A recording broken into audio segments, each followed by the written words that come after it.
Бүгінгі лекциямыздың негізгі мазмұны Түркия Ресей тарапқа өте ме? Түркия НАТОдан шыға ма? Түркия соңғы кезде Америкамен болған ара қатынасты неге күннен күнге ушықтырып отыр? Wall Street журналы және Yahoo News'те үшінші осыдан бірнеше күн бұрын жарияланған ақпаратта жазылған Түркияның 13 компаниясының Ресейге тыйым салынған, яғни Америка тарапынан санкцияланған заттарды Ресейге сатуы нені білдіреді?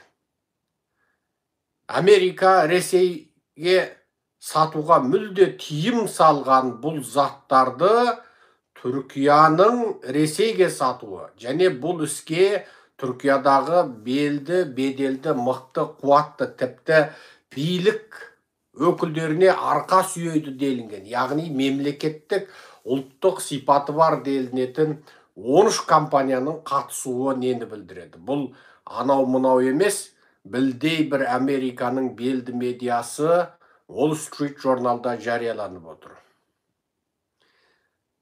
Демек, бұл арада өте маңызды бір ақпарат бар. Біз бұл ақпаратты тағы басқа бір қырынан айтамыз. Wall Street журналы мен Yahoo News'тың жазуынша, Америка тарапынан Ресейге сатуға санкция салынған, яғни шектеу қойылған.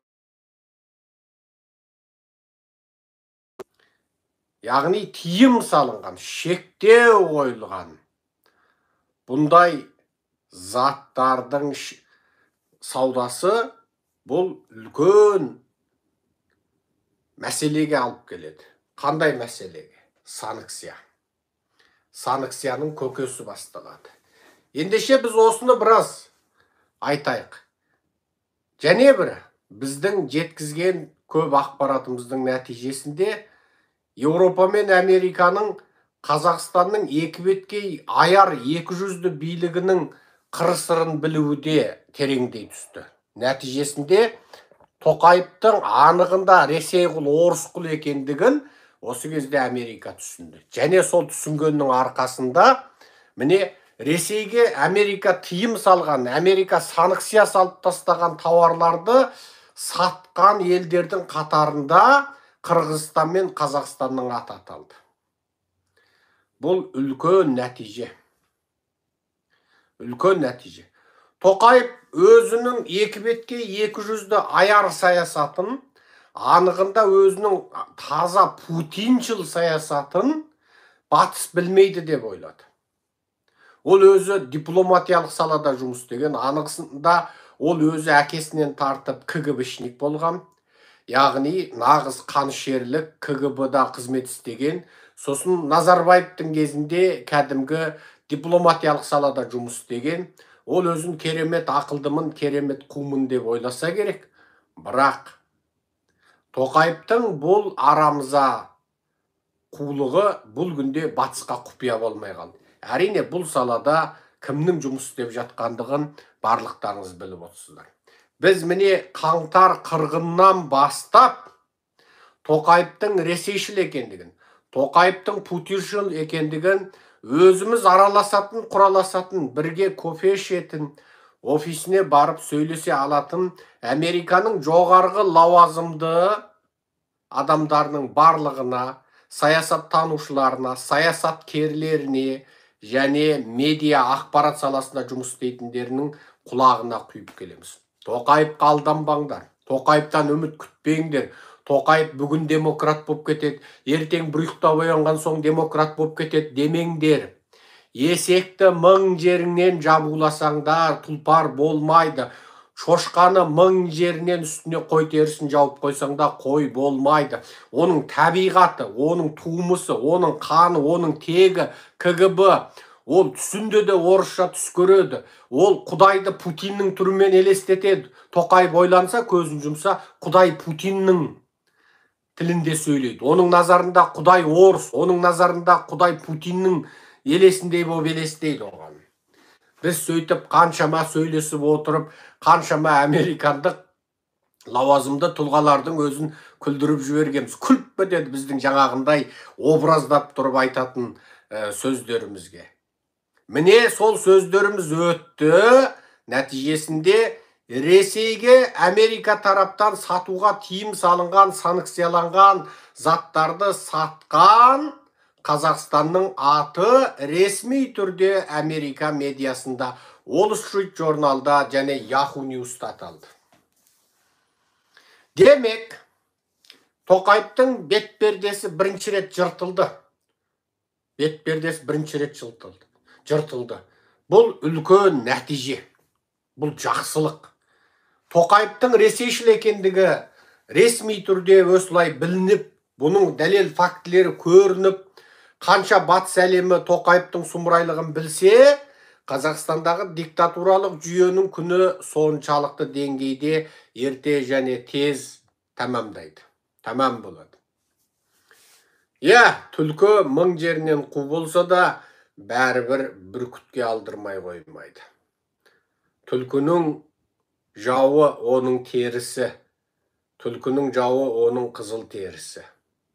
Тоқаев өзін түлкі десе, ендеше оны іліп алар батыстың қағылез барлау қызметі тұр. Батыстың ақпараты тұр. Батыстың саясаткерлері тұр. Сондықтан мен бүкіл қазақ халқын Твиттерге шақырамын. Твиттерде қысқа нұсқа өте аз сөз жазасыз. Сауатты түрде қазақ тілінде жаза беріңіз. Себебі Твиттерде тіл айырмасы жоқ. Оны бүкіл дүние жүзі оқиды. Қысқа нұсқа, айттым сәлем қаламқас деп ұзыннан махаббат жырын жазатын емес, қысқа нұсқа тоқ етерін, бір 70 сөз ба 80 сөз ғана жазатын, әр тілде әр қалай. Сондай шектеулі Твиттер бар. Сөйтіп, сіз сол Твиттерде батыстың ірі медиаларына, ірі саясаткерлеріне тіке бағыттап жазып отырасыз. Оның барлығын анализдеп, жасанды ақыл парасатпен кім не жазып отырғанын батыста жасанды ақыл парасатпен оның бәрін біліп отырады. Біз қаншама Тоқаевтың Қазақстанның қылмысын аша түссек, біздің Қазақстанда соншама әділ жүйенің орнауына мүмкіндік туады. Ал енді Түркия туралы сөзімізді бастамас бұрын, осыдан 10 сағат бұрын біз YouTube'те де жарияладық, 10 сағат бұрын біз Facebook'те де, Twitter'де де жарияладық. Түркияда 7,8 балл жер сілкініпті. Түрік өкіметі осы ауыр апатқа байланысты халықарадан жәрдем сұрапты. Өлгендердің саны 10 сағат бұрын 50-ден асады, жараланғандар 500-ден асады деп айтқан. Соңғы ақпараттарды әлі көріп үлгермедік. Апат айтып келмейді. Біз Түркияда жасап жатқан түбі түркі бауырларымызға, исі мұсылман бауырларымызға жаратушы Алладан жақсылық, тыныштық тілейміз.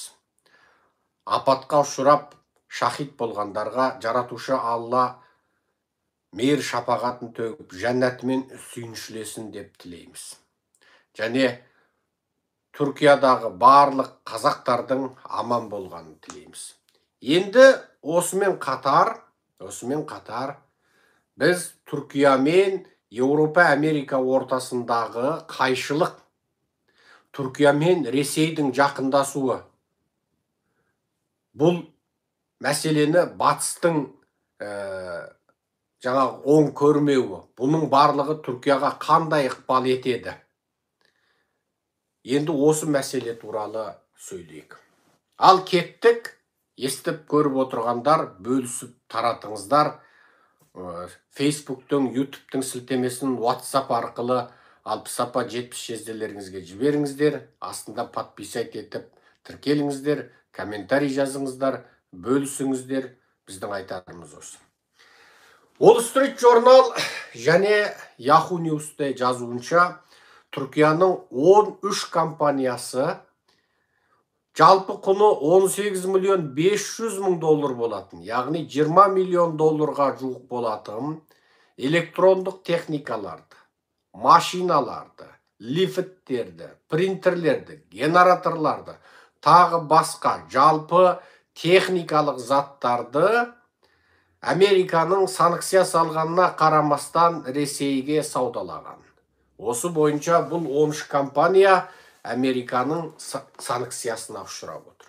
Және Ресеймен саудасы күннен күнге жанданып, Ресейге Америка санкция салған тауарларды жеткізіп жатқан Қазақстан, Қырғызстанның аты аталған, Беларусьтың аты аталған. Демек, енді алдағы уақытта Беларус, Қырғыз, Қазақ компанияларына да Американың шоқ жиятыны белгілі болып тұр. Ал бұл компания, сіз ойлағандай, анау-мынау ауылда жүрген қазақтың компаниясы емес, Назарбаев, Тоқаев және оның айналасындағылардың компаниясы болатындығы екі бастан белгілі.